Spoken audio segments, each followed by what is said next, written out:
আসসালামু আলাইকুম। যারা বাইরে কাপড় শুকান তাদেরকে ৩টি সতর্ক অবলম্বন করতে হবে, না হয়তো আপনাদের উপর বদনজর পড়তে পারে।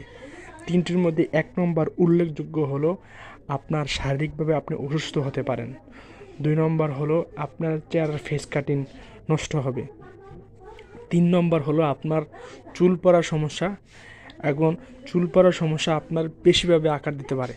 তাই বলবো আপনারা বাইরে কাপড় শুকানোর সময় সতর্কতা অবলম্বন করবেন। না হয় আপনার কাপড় যদি বদনজর পড়ে আপনার জীবন শেষ হয়ে যেতে পারে, নিঃশ্বাস হয়ে যেতে পারে। বিশেষ করে মহিলারা এই দিয়ে সতর্ক থাকবেন। বাইরে কাপড় শুকানোর আগে আপনার আশেপাশে দেখে একদম যেখানে মানুষের চলাচল কম ওইখানে শুকানোর জন্য ব্যবস্থা করবেন।